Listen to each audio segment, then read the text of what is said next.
Zoo d'Abidjan, jeudi 10h. Ambiance bon enfant dans ce parc où vivent plusieurs espèces animales. C'est le 20 décembre dernier que le Zoo d'Abidjan a rouvert ses portes au grand public, 5 jours avant Noël. Le nouveau visage du zoo a conquis les Boutchous. Ils sont très heureux de venir ici après plusieurs mois de fermeture pour travaux. En tout cas, pour des travaux, il y en a eu de nombreux travaux. De nouveaux enclos, un aire de jeu, une clinique vétérinaire, un glacier, une pizzeria, pour ne citer que ces innovations-là. Des innovations qui ne laissent pas les visiteurs indifférents. Déjà, sur la communication, c'est ce qui nous a attirés vers là aujourd'hui. Et c'est la curiosité qui a fait que nous sommes revenus. Et nous ne sommes pas déçus. Parce que déjà, ce qu'on voit, les bâtiments, les animaux sont en très bonne forme. Et nous sommes très contents de tout ce qu'on voit. Nous espérons que la qualité du service puisse continuer.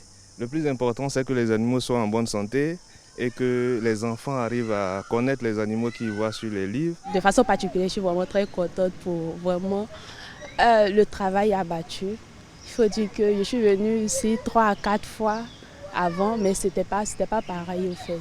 Il y a beaucoup de choses qui ont changé. Il y a l'éphémérie qui est là, il y a un glacier. Vraiment, il y a eu beaucoup d'innovations et ils ont créé de l'emploi en quelque sorte. Nous ne pouvons que leur dire merci et on compte sur eux pour l'entretien aussi. Le nouveau visage qu'offre le Zoo d'Abidjan rend avec l'image que s'était fait la population sur l'ancienne gestion du parc animalier. Les nouvelles autorités du Zoo d'Abidjan ont innové en vue de permettre au public de passer de très bons moments, surtout en cette période des fêtes. L'une des raisons pour lesquelles aussi le zoo a fermé, il y a eu beaucoup de plaintes. Les gens disaient que les animaux étaient peut-être un peu mal nourris ou quoi que ce soit. Mais pour nourrir les animaux, ça demande un certain budget. Il y a eu beaucoup de travaux de rénovation qui ont été faits avec quelques accents qui ont été mis en avant. Dans un premier temps, c'était le bien-être animal. Dans un autre temps, c'était un peu l'aspect sécuritaire. Et troisième, c'était un petit peu aussi un petit apport de distraction, de divertissement pour les enfants. Donc aujourd'hui, c'est un peu ce que nous pouvons trouver au zoo. Vous allez voir qu'il y a beaucoup d'enclos, des anciens enclos qui ont été complètement détruits. Créé en 1930, le jardin zoologique est devenu un établissement public en 1972. Il est aujourd'hui sous la tutelle du ministère des Eaux et Forêts. Le Zoo d'Abidjan va accueillir de nouvelles espèces animales très bientôt.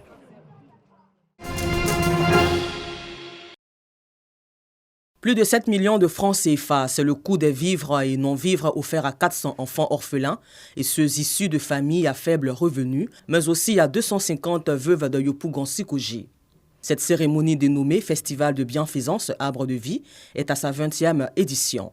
L'initiative de l'ONG Minoj et ses partenaires. Objectif, soutenir les personnes défavorisées en cette période de fête de fin d'année. Ma motivation est simple. La Bible est claire. Celui qui donne un verre d'eau à un de ses plus petits, c'est au Seigneur. Quand nous disons que nous sommes des religieux, la meilleure religion, c'est de visiter les pauvres. Et c'est ce que nous sommes en train de faire. Partage, rire et joie ont été les maîtres mots lors de cet élan de solidarité. Pour les bénéficiaires, ce geste d'entraide vient à point nommé. Tout ce dont nous aurons besoin pour passer une belle fête en l'absence de nos défunts maris. Avec toutes sortes de dons, des nouveaux complets de paille, des vivres et des non-vivres, des sacs de riz, de l'huile et Minoj le fait pour essuyer nos larmes, pour que nous ne soyons pas dans la tristesse en ce jour-là. Nous sommes heureux, nous bénissons Dieu pour sa vie. J'ai reçu une voiture de l'ONG Minoj. Je vais bien m'amuser. Je dis merci beaucoup à l'ONG Minoj. Dans sa dynamique du partage, l'ONG Minoj entend se rendre à la MACA, maison d'arrêt et de correction d'Abidjan, le 25 décembre pour soulager, un tant soit peu, les détenus.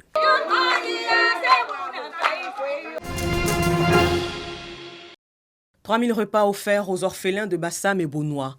Dans leur volonté d'exprimer des valeurs d'humanisme, de solidarité, d'amour pour son prochain dans le partage, la Fondation africaine pour la paix et pour le développement, en partenariat avec le club Rotary Océan Bassam et Rotary Abidjan, ont mis les petits plats dans les grands pour offrir du sourire. On est vraiment tous ici très heureux, mais vraiment heureux de partager donc ces repas avec vous. Ça ne sera pas la dernière fois où on viendra vous soutenir. où on viendra vous apporter un peu d'amour, de tendresse et d'affection. En présence des autorités administratives, on pouvait lire la joie sur les visages des bénéficiaires qui n'ont pas manqué de remercier les donateurs. Nous sommes vraiment contents parce que depuis l'année où vous nous avez connus, vous êtes toujours avec nous. Vous soutenez notre maman qui est toujours là pour nous. La Fondation africaine pour la paix et le développement de Karine Baguinoff-Kadra existe en Côte d'Ivoire depuis 2010. Elle compte parcourir la Côte d'Ivoire avec les cantines du cœur pour soulager d'autres familles. Brice Jacob est ingénieur en réseau télécommunications et passionné de logiciels libres. Une passion qui l'a conduit dans la conception d'applications mobiles. Après plus d'1 an passé à la peaufiner, il vient proposer une alternative au chômage des jeunes avec une application qu'il a baptisée Ziwako. Agissons ensemble en langue Dida. L'application Ziwako est une application qui met en relation les professionnels et les personnes. C'est-à-dire que pour toute personne qui recherche un professionnel pour un besoin donné, il suffit d'aller sur l'application, rechercher la compétence que vous voulez et vous êtes mis en relation avec le professionnel que vous voulez. Nous avons pensé aux artisans qui vivent au jour le jour, aux fonctionnaires qui peuvent aussi faire valoir leurs compétences dans d'autres domaines ou bien dans certaines circonstances, et aussi les hommes d'affaires, des entreprises aussi qui peuvent utiliser cette application pour recruter des compétences facilement. Brice Jacob est engagé dans cette aventure avec son père Noël, qui est également partenaire du projet. Ce dernier se veut l'ambassadeur de l'application mobile auprès des jeunes. Ce n'est pas parce qu'il n'y a pas d'emploi. L'emploi existe, mais c'est parce qu'ils ne cherchent pas là où il faut. Les employeurs aussi cherchent des personnels à recruter. Mais souvent, les deux partenaires, employeurs comme employés, ne savent pas où trouver de l'emploi. Donc cette application vient régler un problème crucial de l'emploi. L'application mobile sera téléchargeable dès le mois de janvier 2022 et se veut une alternative au chômage des jeunes dans l'espace francophone ouest-africain. Et si on avait une application qui simplifiait les choses? Par ses actions actives dans le domaine de la salubrité, l'environnement et le développement durable, l'ONG Cœur d'Ange rafle le prix de la meilleure ONG éco aux Awards de la salubrité. Elle vient de recevoir son prix lors du dîner gala organisé à cette occasion. Ce domaine assez délicat, bien sûr on ne pourra jamais faire assez, mais le peu que nous pouvons faire, c'est ce que nous essayons de faire pour agir dans certaines actions de salubrité, de nettoyage, de curage des caniveaux, aussi dans le côté aussi de sensibilisation aussi de nos concitoyens, de nos enfants, pour les amener aussi à adopter des éco-gestes. Depuis le 18 août dernier, ce sont au total 5 ONG qui ont été sélectionnées pour la compétition. Il y a des critères.